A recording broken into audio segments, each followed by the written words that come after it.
रहे हैं। बढ़ते हैं जी आगे, बात जरा सन 2020 की भी आपको बताती है। आप सोच रहे होंगे कि 2023 है तो सन 2020 की बात क्यों करती हैं, क्योंकि मामला उधमपुर से था जहां पर बच्चों की मौत हुई थी और उस मौत के फौरन बाद पूरी रियासत के अंदर, साबिका रियासत के अंदर हंगामा भी हुआ था और साथ साथ इंतजामिया ने वादा भी किया था और उस वादे को देखते हुए मामला अदालतों तक भी चला गया था, क्योंकि मामला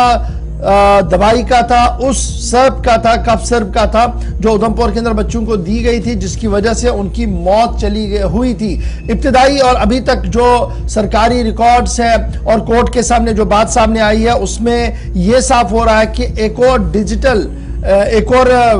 रिटेस्ट जो किया गया था जी डिजिटल विजन सर्प का, वो एक बार फिर फेल हुआ है और ये साफ हुआ है कि उधमपुर के अंदर जो बच्चों की मौत हुई है उसके पीछे इसी दवाई का हाथ जो है कहीं ना कहीं हो रहा है।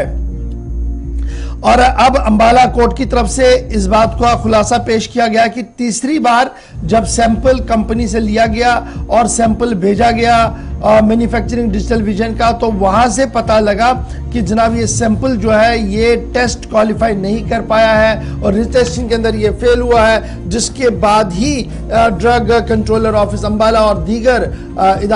इदारे हरकत में आए और उन्होंने अदालत के सामने ये बात रखी है। ताहम ये तीसरा मौका होगा जब इस पूरे मामले पर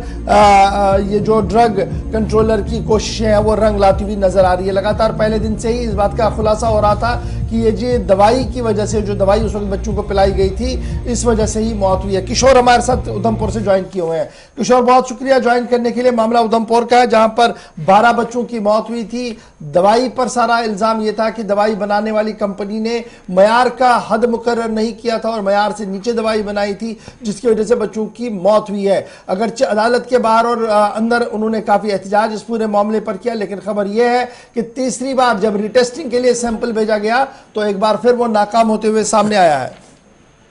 बिल्कुल, देखिए ये 2000 जो है वो 20 का ये वाकया, ये रामनगर तहसील का वाकया था और जब ये 12 बच्चों की इस अलग-अलग गांव के अंदर जो है वो छोटे बच्चों की जब ये मृत्यु हो जाती है, उस बार हमने ये साफ तौर पर देखा था। जब हम यहाँ पे इस इलाके के अंदर पहुंचे थे तब लोगों के अंदर जो था वो अफरा तफरी का माहौल था। जैसे ही बच्चों को फीवर का, जैसी खांसी जैसे जो फीवर आता था,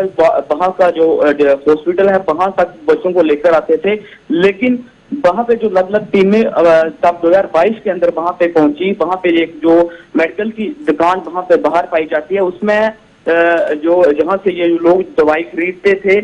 तो उन बच्चों की कहीं ना कहीं उस वक्त जो है वो उस दुकान को जो है वो सीज किया जाता है। लेकिन अब ये तीसरी बार जो है 2021 के अंदर भी यहाँ से जो है थे वो सैंपल कलेक्ट किए गए थे, तभी ये पूरी तरह से सब स्टैंडर्ड जो था वहाँ ये सैंपल मिले थे। लेकिन अब तीसरी बार जो है वो सैंपल जो कलेक्ट किए गए हैं उसमें भी कहीं ना कहीं जो है वो सैंपल सही घटिया तरीके से मिले हैं। और दूसरी तरफ हमने ये साफ तौर पर देखा था कि लगभग जो है वहां पे जो मेडिकल की टीमों की मैं बात करूं, हर गांव की वहां पे पानी की बात हो, पानी के सैंपल की मैं बात करूं, या जहां से ये लोगों में एक अनुमान लगाया जा रहा था कि जो रामनगर तहसील का जो पानी है जो किसी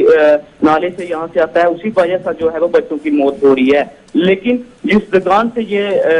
दवाई को वहां के जो परिजन लेके जाते थे, वहां पे उस दुकान को जो था वो सीज किया गया था। जिस कंपनी से ये दवाई आती थी उस पे जो है वो कार्रवाई वहां ये शुरू हो गई थी। लेकिन अभी ये इसमें जरूर ये पाया गया है कि अभी भी तीसरी बार जो है वो ये जो है वो घटिया जो है वो सैंपल अभी भी जो है वो पूरी तरह से किशोर, एक चीज और भी बताइएगा, 2020 में हमने जनवरी से मार्च के दरमियान ये सारे इंसिडेंट्स देखे और उसके बाद हमने